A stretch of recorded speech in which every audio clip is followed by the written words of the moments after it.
নমস্কার, আপনারা দেখছেন ক্রাইম পেজ বেঙ্গল। আর এই ক্রাইম পেজ বেঙ্গলে আজকে আমরা সেই চিত্রই দেখাবো যে সামনে পবিত্র ঈদ। আর এই পবিত্র ঈদকে সামনে রেখে নদিয়া জেলার করিমপুর ২ নম্বর ব্লকের অধীন মুরুটিয়া তৃণমূল কংগ্রেসের অঞ্চলের নেতৃত্বে আজকে দুস্থ এবং অসহায় মানুষদের পাশে দাঁড়ালেন ওই অঞ্চলের তৃণমূল কংগ্রেসের অঞ্চল সভাপতি দেবব্রত ধর এবং করিমপুর ২ নম্বর টেহট্ট ৭৭ এর করিমপুর ২ নম্বর ব্লক তৃণমূল কংগ্রেস সভাপতি সৌমেন বিশ্বাস এবং তৃণমূল কংগ্রেস আরও নেতৃত্ব মুরুটিয়া অঞ্চলে তারা সকলে মিলে আজকে মোটামুটি ৫০০ জন ব্যক্তির হাতে তারা তুলে দিলেন নতুন বস্ত্র এবং খাদ্য সামগ্রী।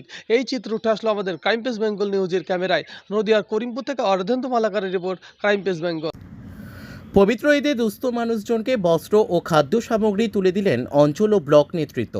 নদিয়া জেলার করিমপুর ২ নম্বর ব্লকের অধীন মরুটিয়া অঞ্চল তৃণমূল কংগ্রেসের উদ্যোগে আজ আনুমানিক ৫০০ জন পুরুষ ও মহিলাদের হাতে তুলে দেওয়া হলো নতুন বস্ত্র ও খাদ্য সামগ্রী। এখন চলছে রমজান মাস, তার কিছুদিন পরেই পবিত্র ঈদ, তাই ঈদের কথা ভেবেই এলাকার গরিব মানুষদের হাতে তুলে দিলেন নতুন বস্ত্র ও খাদ্য সামগ্রী। এক অভিনব উদ্যোগ মরুটিয়া অঞ্চল তৃণমূল কংগ্রেসের পক্ষ থেকে নেওয়া হয়েছিল। উপস্থিত ছিলেন মরুটিয়া অঞ্চলের তৃণমূল কংগ্রেস সভাপতি দেবব্রত ধর ও করিমপুর 2 ব্লক সভাপতি সৌমেন বিশ্বাস ও মরুটিয়া অঞ্চলের ব্লক তৃণমূল কংগ্রেস নেতৃত্ব। এই চিত্র উঠে আসলো আমাদের বিগ নিউজের ক্যামেরায়। নদিয়ার করিমপুর থেকে অর্ধেন্দু মালাকারের report, crime press Bengal news.